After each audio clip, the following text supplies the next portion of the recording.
नमस्कार दोस्तों, आइए जानते हैं बिहार की दिन भर की ताजा और बड़ी खबरें सिर्फ 10 मिनट में। तो दोस्तों, अगर आप अभी तक वीडियो को लाइक और चैनल को सब्सक्राइब नहीं किए हैं तो फटाफट वीडियो को लाइक और चैनल सब्सक्राइब करके कमेंट में बताइए कि आप ये वीडियो कहां से देख रहे हो। तो दोस्तों, आज की पहली खबर है, तेजस्वी से मुलाकात के बाद बिहार प्रदेश कांग्रेस अध्यक्ष ने कहा, इंडिया गठबंधन में कोई दरार नहीं। दोस्तों, बिहार कांग्रेस प्रमुख राजेश कुमार ने रविवार को राष्ट्रीय जनता दल राजद नेता तेजस्वी यादव से मुलाकात की और इस साल के अंत में होने वाले राज्य चुनावों से पहले इंडिया गठबंधन में मतभेद की अटकलों को खारिज कर दिया कि प्रदेश कांग्रेस अध्यक्ष का पद संभालने के बाद बिहार विधानसभा में नेता प्रतिपक्ष के साथ पहली मुलाकात थी, जहां पे यह मुलाकात राहुल गांधी के बिहार दौरे से एक दिन पहले हुई और इस मौके पर उनके साथ कांग्रेस विधायक दल के नेता शकील अहमद खान भी थे। आदर्श मध्य विद्यालय झाझा को मध्य से प्राथमिक विद्यालय बनाए जाने को लेकर आवाज हो रही बुलंद। दोस्तों, नगर संवाददाता आदर्श मध्य विद्यालय झाझा को मध्य से प्राथमिक विद्यालय बनाए जाने को लेकर आवाज बुलंद होने लगी है, जो कि 1958 ईस्वी में स्थापित यह विद्यालय चिन्हित विद्यालय अर्थात स्थापना विद्यालय के रूप में शिक्षा विभाग द्वारा विद्यालय के स्थापना काल में ही बनाया गया था। यहाँ से पूरे प्रखंड के सारे नियमित शिक्षकों का वेतन बंद कर जाने की व्यवस्था विभाग ने की हुई थी। बिहार, बंगाल और तमिलनाडु के लिए क्या है अमित शाह का प्लान, जहां पे विधानसभा चुनाव के लिए बनाई ये रणनीति। दोस्तों, भाजपा 3 राज्यों के आगामी विधानसभा चुनावों को लेकर चुनावी मोड़ में आ चुकी है, जहां पे पार्टी के चाणक्य और केंद्रीय गृह मंत्री अमित शाह इसी के चलते बिहार, बंगाल और तमिलनाडु का चुनाव हो जाने तक हर महीने 2-2 दिन का दौरा कर पार्टी की चुनाव तैयारियों को बूस्टर डोज देंगे। रामनवमी के दिन हुआ बवाल, जहां पे मुस्लिमों के कब्रिस्तान में की गई तोड़फोड़ और मजार के चादर को किया गया आग के हवाले। दोस्तों, रामनवमी का पर्व इस वर्ष भी पूरे देश में बड़े हर्षोल्लास के साथ मनाया जा रहा है, जहां पे बिहार से लेकर देश के हर कोने में मंदिरों में भजन कीर्तन की गूंज सुनाई दे रही है और श्रद्धालु पूरे उत्साह के साथ पर्व का आनंद ले रहे हैं। लेकिन इस भक्तिमय माहौल के बीच बिहार के औरंगाबाद जिले से एक ऐसी घटना सामने आई है जिसने सबको चौंका दिया, जहां पे शनिवार की देर रात औरंगाबाद के नावाडीह इलाके में स्थित एक कब्रिस्तान में कुछ अज्ञात द्वारा तोड़फोड़ की गई, जहां पे स्थानीय सूत्रों के अनुसार इन शरारती तत्वों ने कब्रों पर रखी चादरों को आग के हवाले कर दिया और एक इमारत के गेट की दीवार को भी नुकसान पहुंचाया। फिर इस घटना की जानकारी मिलते ही क्षेत्र में तनाव का माहौल बन गया। टीचरों के सामने शिक्षा विभाग ने रख दी शर्त, जहां पे ट्रांसफर चाहिए तो पहले करना होगा यह काम। दोस्तों, राज्य में जिन 6 कोटि के शिक्षकों का उनके विकल्प के आधार पर जिला आवंटित किया गया है, उन कोटियों के 650 शिक्षकों का सर्विस रिकॉर्ड नहीं मिल रहा है, जहां पे ऐसे शिक्षकों से सर्विस रिकॉर्ड देने को कहा गया है जिसके आधार पर आवंटित जिलों में स्थानांतरण होगा। साथ ही शिक्षा विभाग द्वारा शिक्षकों के स्थानांतरण में जिला और विद्यालय के संतुलन का ध्यान रखा जा रहा है, जहां पे अगर रिक्ति होगी तो शिक्षक इच्छित पंचायत में एडजस्ट होंगे, नहीं तो अन्यथा उसके अगल बगल के पंचायत में एडजस्ट किया जाएगा। जहां पे शिक्षा विभाग से मिली जानकारी के मुताबिक राज्य में दूरी के आधार पर सबसे पहले सक्षमता परीक्षा पास महिला शिक्षकों का इच्छित स्थानांतरण इसी सप्ताह होगा।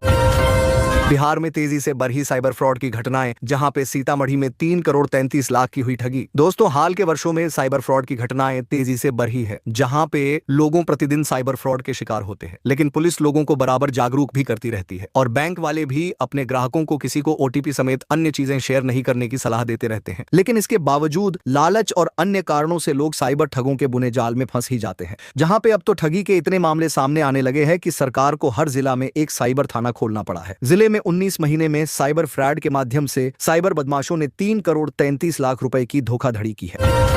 अंबेडकर के बहाने दलितों को साधने का जुगाड़, जहां पे 14 अप्रैल की अंबेडकर जयंती पर जेडीयू मनाएगी दिवाली। दोस्तों, जदयू की ओर से भारत रत्न डॉक्टर भीमराव अंबेडकर की जयंती मनाई जाएगी, जहां पे इसकी तैयारी अंतिम दौर में है। जहां पे अंबेडकर जयंती के एक दिन पहले 13 अप्रैल को पटना के बापू सभागार में पार्टी की ओर से बड़े समारोह का आयोजन किया जाएगा, जिसमें राज्य भर के बड़े चेहरों के शामिल होने की उम्मीद है। जयंती के दिन 14 अप्रैल को जदयू के कार्यकर्ता अपने अपने घरों में दिया जलाकर दिवाली की तरह इसे मनाएंगे। चंदौली में ट्रक की टक्कर से बाइक सवार 2 लोगों की हुई मौत। दोस्तों, सयादरा कर्मनाशा नदी पुल पर रविवार की रात ट्रक की टक्कर से बाइक सवार 2 लोगों की मौत हो गई, जहां पे मृतकों में से एक की पहचान हो गई और दूसरे की शिनाख्त नहीं हो सकी है। जहां पे घटना के बाद चालक ट्रक लेकर भाग गया। जहां पे ये लोग बिहार के मैसूरपुर कसौदी दुर्गावती निवासी सुजीत कुमार दुर्गावती के इंडस्ट्रियल एरिया के एक फैक्ट्री में काम करते थे, जहां पे रविवार को वे बाइक से नौबतपुर की तरफ आए थे। जब ही रात 10 बजे वे बाइक से घर के लिए चले, जहां पे उनकी बाइक पर 26 वर्ष का एक और युवक सवार था। रास्ते में कर्मनाशा नदी के पुल पर बिहार की तरफ से आ रहे तेज रफ्तार ट्रक ने सामने से बाइक में टक्कर मार दिया, जिसके बाद इस हादसे में बाइक सवार दोनों लोग सड़क पर गिरकर गंभीर रूप से घायल हो गए। फोर लेन व समूर बाजार क्षेत्र के रास्ते हो रही पशु तस्करी। दोस्तों, बॉर्डर क्षेत्र में पशु तस्करों की स्पीड तेज हो गई है, जहां पे भोर में पशुओं से भरे ट्रक को हाईवे से पीछा कर रही तुर्कपट्टी थाना की मधुरिया चौकी पुलिस ने चौकी से करीब 23 किलोमीटर तक ट्रक का पीछा किया। लोगों में चर्चा है कि अगर पटहेरवा पुलिस सतर्क रहती तो पटहेरिया चौराहे के आसपास ही ट्रक पकड़ लिया जाता, लेकिन ऐसा नहीं हुआ। तुर्कपट्टी पुलिस पटहेरवा थाना क्षेत्र में करीब 13 किलोमीटर तक ट्रक को पकड़ने के लिए प्रयास करती रही। पशुपति पारस बोले, बिहार में बीमारू सरकार है जिनका मानसिक स्थिति ठीक नहीं। दोस्तों, केंद्र और राज्य दोनों सरकारों पर जमकर बरसे पशुपति पारस, जो कि रानीगंज एक संवाददाता और राज्य दोनों सरकारों पर जमकर बरसे पशुपति पारस। और इसी के साथ एक संवाददाता रविवार को रानीगंज के कलावती छात्रावास में राष्ट्रीय लोक जनशक्ति पार्टी का कार्यकर्ता सम्मेलन आयोजित किया गया, जहां पे इस कार्यक्रम की अध्यक्षता पार्टी के जिलाध्यक्ष प्रयाग पासवान ने की और उन्होंने संचालन दलित सेना के जिलाध्यक्ष सुजीत कुमार सुमन ने किया। जहां पे कार्यक्रम की शुरुआत में पूर्व केंद्रीय मंत्री स्वर्गीय रामविलास पासवान के चित्र पर पुष्पांजलि अर्पित कर किया गया और कार्यक्रम को संबोधित करते हुए राष्ट्रीय लोक जनशक्ति पार्टी के राष्ट्रीय अध्यक्ष पशुपति पारस ने राज्य व केंद्र सरकार पर जमकर हमला बोला, जहां पे उन्होंने लोगों को संबोधित करते हुए कहा कि बिहार में बीमारू सरकार है और इसलिए सरकार की मानसिक संतुलन ठीक नहीं है।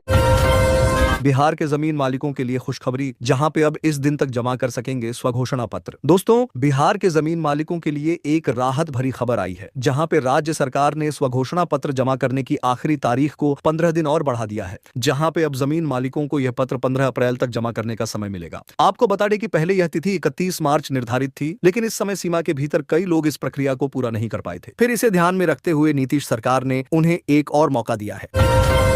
बिहार के नेता पर भड़क उठे अखिलेश के चाचा रामगोपाल यादव और बोले, सड़क छाप गुंडों की तरह बात करते हैं। दोस्तों, समाजवादी पार्टी के राष्ट्रीय प्रमुख महासचिव और राज्यसभा सांसद रामगोपाल यादव आज फिरोजाबाद पहुंचे, जहां पे उन्होंने एक अस्पताल का उद्घाटन किया और इसके बाद पत्रकारों को संबोधित करते हुए उन्होंने कहा कि वक्फ बोर्ड संवैधानिक है, जहां पे सुप्रीम कोर्ट में इस विधेयक में किए गए संशोधनों को चुनौती मिलेगी और यह फेल हो जाएगा। जहां पे उन्होंने कहा कि अभी तो सब खुश हो रहे हैं और ये बिल मंदिर, मस्जिद, गुरुद्वारा सबके लिए घातक है, जहां पे कलेक्टर जब भी चाहेगा तब जमीन को नजूल की भूमि बताकर कब्जा कर लेगा।